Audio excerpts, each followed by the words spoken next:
Hello friends, welcome to English voice classes. आप सभी का इंग्लिश वॉइस क्लासेस में बहुत बहुत स्वागत है।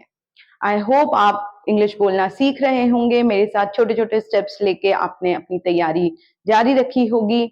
आज जो टॉपिक है आपको अब तक अंदाजा आ गया होगा थंबनेल देख के। आज हम बात करने वाले हैं ऐसी मिस्टेक्स की जो लोग बहुत ही आमतौर पे कर देते हैं और उनको पता भी नहीं चलता। Common grammar mistakes. अब ये जो सेंटेंसेस हैं ये रोज के सेंटेंसेस हैं, हम आए दिनों इनको बोलते हैं और बहुत अच्छी इंग्लिश बोलने वाले भी बहुत बार ये ग्रामर मिस्टेक्स कर जाते हैं। मैं नहीं चाहती कि आपके साथ भी वो हो। तो ये रोज के सेंटेंसेस हैं जिनमें कहीं ना कहीं, क्योंकि हमने गलत ग्रामर सुनी होती है या आमतौर पे लोग वैसे ही बोलते हैं, तो हमारे जहन में, हमारे दिमाग में वो सेंटेंसेस वैसे ही बस जाते हैं।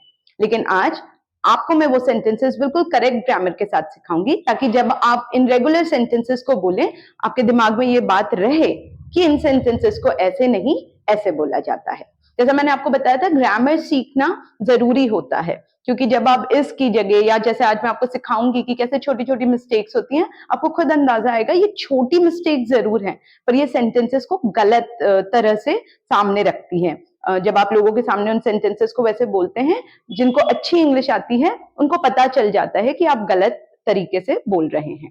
तो चलिए टाइम वेस्ट नहीं करते हैं। इसको मैंने दो पार्ट में डिवाइड किया है, पार्ट 1 और पार्ट 2। आज मैं आपको 10 सेंटेंसेस सिखाऊंगी। अगले वीडियो में मैंने 10 सेंटेंसेस और आपके लिए तैयार किए हैं जो रेगुलर सेंटेंस है, पर आपको आज के बाद ये ग्रामर मिस्टेक्स इन सेंटेंसेस पे नहीं करनी है। तो चलिए स्टार्ट करते हैं। सबसे पहला सेंटेंस जो बहुत ही कॉमन है, अगर आप ये गलती नहीं करते हैं तो बहुत बढ़िया, अगर आप करते हैं तो आज के बाद ये ना करें। पहला सेंटेंस है she is good in English. अब ये बिल्कुल गलत सेंटेंस है। She is good in English नहीं होता। इसमें क्या मिस्टेक है भाई? She is good at English. आपको इन नहीं एट बोलना है। देखिए, है छोटी सी मिस्टेक पर ये बहुत बड़ी मिस्टेक मानी जाती है। तो ये आमतौर पे हम बोलते हैं ना, यार वो इंग्लिश में अच्छी है। She is good in English नहीं, she is good at English. इसका मतलब भी समझ ले, शी सब्जेक्ट इज गुड, अच्छी है, इन इंग्लिश नहीं एट इंग्लिश। तो आज के बाद अगर आप बोलते हैं वो इंग्लिश में अच्छी है, आप बोलेंगे she is good at English. आप प्लीज मेरे साथ साथ इन सेंटेंसेस को बोला कीजिए, तभी धीरे धीरे आपकी वो फ्लुएंसी, वो कॉन्फिडेंस आएगा। ये बड़े रेगुलर सेंटेंसेस हैं जो हम रोज बातचीत में काम में लेते हैं। आपको अंदाजा आ गया होगा ये लाइन हम बोलते हैं। चलिए बढ़ते हैं आगे। Second sentence, I became 25 years old। मैं 25 साल का हो गया। अब आपने सुना होगा ये। इसमें गलती है। इसमें गलती क्या है? आप बिकेम नहीं, आप बिकेम की जगह बोलेंगे टर्न। उम्र के साथ हम बिकेम नहीं बोलते, बिकम होना होता है, लेकिन जब आप किसी को उम्र बताएंगे अपने कि भाई मैं 25 साल का हो गया, तो आई बिकेम 25 years old गलत इंग्लिश है। सही तरीका है आई टर्न्ड, टर्न का second form, I turn 25 years old। तो फिर अगली बार जब आप बोले भाई मैं इतने साल का हो गया, उसके लिए आप कैसे बोलेंगे? I turn 30 years old, 40 years old, 16 years old, 18 years old, जो भी। पर आई बिकेम नहीं, I turn 25 years old। Clear? ये दोनों बिल्कुल कॉमन सेंटेंसेस थे, आए दिनों काम आते हैं। तो ये देखिए, दो गलतियां हमने क्लियर कर ली। अब बढ़ते हैं आगे। ये बड़ा कॉमनली बोला जाता है, जिनके बाल बड़े सुंदर होते हैं, हम कॉम्प्लीमेंट देते हैं, है ना। हम कहते हैं भाई योर हेयर्स आर ब्यूटिफुल। अब भाई इसमें क्या गलती है? योर हेयर्स आर ब्यूटिफुल, मैं जब बोल रही हूँ वो आपको बिल्कुल सही साउंड कर रहा होगा, लेकिन ये बिल्कुल गलत सेंटेंस है। ये होगा योर हेयर इज ब्यूटिफुल। आप यहां देखिए, पहली बात तो हेयर्स नाम की कोई चीज नहीं होती। हेयर में एस नहीं बोलना है। बाल इज हेयर। भले ही कितने ही बाल हों, आपके पापा के सर पे भले ही 2 ही बाल हों, पर वो हेयर्स नहीं होता, वो हेयर होता है। तो योर हेयर्स आर ब्यूटिफुल आप नहीं बोल रहे, हेयर्स और आर नहीं आता। आप कहेंगे तुम्हारे बाल, योर हेयर इज ब्यूटिफुल। ये है करेक्ट तरीका। अगली बार किसी को कॉम्प्लीमेंट दें बालों के लिए उनके, तो आप कहेंगे योर हेयर इज ब्यूटिफुल। क्या कहेंगे? Your here is beautiful. ठीक है, इनको प्लीज रिपीट कीजिए। छोटे छोटे सेंटेंस हैं, पर बातचीत में हम अचानक से किसी को बोलते हैं यार योर हेयर इज ब्यूटिफुल। अगर आप योर हेयर इज ब्यूटिफुल की जगह योर हेयर्स आर ब्यूटिफुल कर देंगे, तो वो कॉम्प्लीमेंट जैसा नहीं लगेगा। आदमी को लग जाएगा यार कॉम्प्लीमेंट छोड़, पहले तू अपनी ग्रामर ठीक कर। चलिए आगे बढ़ते हैं। शी इज मोर टॉलर, हाँ ये बिल्कुल गलत है, ये बहुत कॉमन मिस्टेक है। I am more busier, I am more stronger. देखिए इसका करेक्ट आंसर होता है शी इज टॉलर। अगर आप टॉलर बोल रहे हैं, इसकी डिग्री, उतने ग्रामर में आपको जाने की जरूरत नहीं है, आप ये समझ लीजिए अगर टॉलर बोल दिया है तो मोर की कोई जरूरत नहीं होती, आप सीधे बोलेंगे शी इज टॉलर, बात खत्म। शी इज टॉलर देन, अगर तुलना करनी है तो आप आगे नाम बता दें, वो ज्यादा लंबी है, शी इज मोर टॉलर नहीं, शी इज टॉलर, ठीक है। शी इज मोर हैप्पियर नहीं होता, she is happier. She is more stronger नहीं होता, शी इज स्ट्रॉन्गर। तो ये मोर बोलने की जो आपकी क्रेविंग है, जो आप तरसते हैं कि यार तुलना कर रहा हूं तो मोर लगा दूं, ये गलत है, ये हर जगह नहीं लगता। तो शी इज मोर टॉलर नहीं, अगर आपको बोलना है यार वो ज्यादा लंबी है, किसी से ज्यादा लंबी है, तो शी इज टॉलर। अब टॉलर देन आप बता सकते हैं किससे ज्यादा लंबी है। हो रहे हैं ना, सिंपल से सेंटेंसेस हैं, लेकिन ये मिस्टेक्स आमतौर पे लोग कर देते हैं, बहुत अच्छी इंग्लिश बोलने वाले लोग भी ये गलतियां करते हैं, इसलिए मुझे लगा ये वीडियो जरूरी है आप लोगों के लिए। Next, Ravi told the story in details. बड़ा सही सेंटेंस लग रहा है, Ravi told the story in details. Ravi ने, टेल का second form, told the story in details. भाई इसमें क्या गलत है, रवि ने कहानी को डिटेल में बताया। Ravi told the story in details, सुना होगा आपने, इसमें गलती है डिटेल्स, आप बोलेंगे डिटेल, डिटेल्स नहीं बोलते। अगर आपको बोलना है भाई उसने मुझे बड़े डिटेल में सारी बातें बताई, तो डिटेल्स नहीं, Ravi told the story in details, ठीक है, डिटेल, डिटेल्स नहीं, याद रहेगा। आपको बोलना है भाई रवि ने मुझे सारी बातें, सारी कहानी बड़ी डिटेल में बताई, तो Ravi told me the story in detail. Clear, ये गलत है, डिटेल्स नहीं बोलना है, डिटेल, एकदम डिटेल में बिल्कुल एक एक चीज बताई। क्लियर, अब आगे बढ़ते हैं। आगे है आई डिडंट न्यू दिस, बिल्कुल गलत, इस गलती से बचिए। देखिए डिडंट लगते ही वर्ब का फर्स्ट फॉर्म बोला जाता है, आई डिडंट नो दिस। आपको अगर बोलना है यार मुझे ये सब पता ही नहीं था मैम, मुझे नहीं पता था, तो आई डिडंट न्यू दिस, लोग बहुत बोलते हैं, उनको लगता है पास्ट है तो सेकंड फॉर्म चिपका दो, I didn't went there, I didn't had dinner, I didn't slept, नहीं। अगर आप डिडंट लगाएंगे, नहीं बोल रहे हैं, तो आप वर्ब का फर्स्ट फॉर्म बोलेंगे।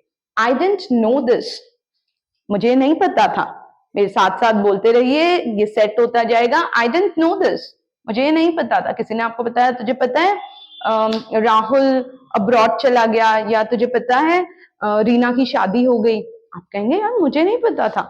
I didn't know this, I didn't knew नहीं करना है, करेक्ट क्या होगा, I didn't know this.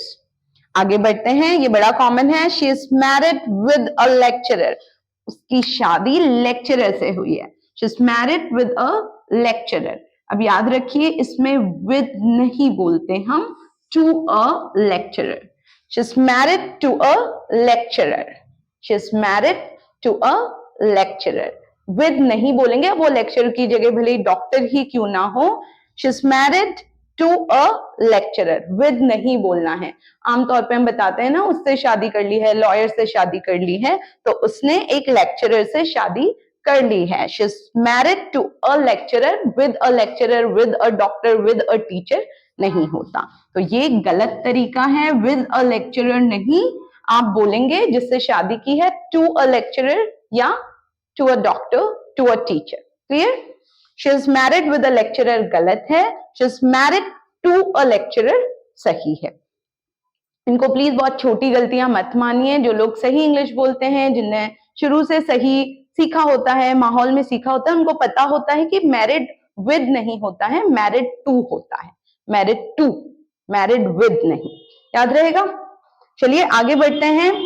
I work in a bank, ये गलत सेंटेंस है, मैं एक बैंक में काम करता हूं, इसका सही क्या होगा, इसका सही जवाब होता है I work for a bank, ये गलत है। I work in a bank नहीं, क्योंकि हम हिंदी में सोचते हैं ना बैंक में काम करता हूं, I work for a bank. तो अगर आप बोलेंगे मैं इस कंपनी के लिए काम करता हूं, I work in a school नहीं होता, I teach in a school नहीं, I work for a bank के लिए, ठीक है। तो अगर कोई बोलना चाहता है भाई मैं बैंक के लिए काम करता हूं, तो आप कैसे बोलेंगे? I work for a bank, I work in a bank, गलत इंग्लिश है। तो ये भी क्लियर हो गया, ये गलत, ये सही।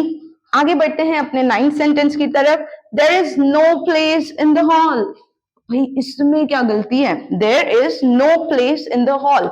हॉल में बिल्कुल भी जगह नहीं है। मैम ये तो बिल्कुल सही है, there is no place in the hall, जगह इज प्लेस, हॉल मतलब जिस भी एक कमरे की बात हो रही है। ये इसीलिए गलत है क्योंकि हम प्लेस की जगह हमको रूम बोलना चाहिए। There is no room in the hall, place नहीं बोलते, प्लेस जगह होती है। आप कहना चाह रहे हैं कि रूम में जो हॉल है उसमें बिल्कुल जगह नहीं है, मतलब room. There is no room in the hall, no place नहीं बोलना है भाई। हॉल खचाखच भरा हुआ है, वहां जगह नहीं है, तो जगह सुन के प्लेस नहीं बोलना है।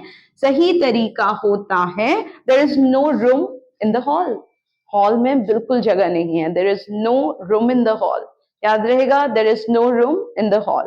प्लीज इनको बोलिए, 4-5 बार बोलेंगे, दिमाग में फीड हो जाएगा, सेव हो जाएगा। अगली बार कोई बोलेगा देयर इज नो प्लेस, वो आपको खुद लग जाएगा यार नो प्लेस नहीं होता, there is no room in the hall. ठीक है, आगे बढ़ते हैं 10th। अब ये बड़ी कॉमन सी मिस्टेक है क्योंकि लोगों को पता होता है इट्स हेल्प मी, इट्स करना बड़ा मजेदार लगता है लोगों को, है ना। वो ये नहीं समझते कि इट में एस हमेशा नहीं लगता, इट्स हेल्प मी नहीं होता। आप इट्स की जगह इट बोलते हैं और जो एस होता है वो वर्ब यानी कि क्रिया में बोला जाता है। इट्स हेल्प मी गलत है, ये मेरी मदद करता है, कोई भी चीज है। इट्स हेल्प मी नहीं, इट हेल्प्स मी। आपको एस किस में बोलना है? क्रिया में। इट हेल्प्स मी, ये मेरी मदद करता है। इट में एस नहीं बोलना है, आपको क्रिया में एस लगाना है। ये हम आगे जब टेंसेस सीखेंगे, सिंपल प्रेजेंट टेंस का रूल होता है, अगर सब्जेक्ट सिंगुलर होता है तो आप क्रिया में एस बोलेंगे। इट्स हेल्प मी गलत, इट हेल्प्स मी।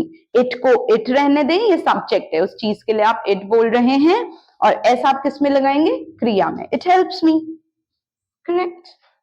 तो ये थे 10 सेंटेंसेस जिसमें आमतौर पे लोग बहुत बार गलती कर बैठते हैं। आई होप आप अब ये गलतियां नहीं करेंगे। ये बहुत नॉर्मली बोलने वाले सेंटेंसेस हैं, आए दिनों हम बोल देते हैं यार ये मेरी बहुत मदद करता है, ये जो चीज है, ये जो मशीन है, ये जो मसाला है, ये मेरी बहुत मदद करता है अच्छा खाना बनाने में। इट्स हेल्प मी की जगह it helps me a lot, it helps me.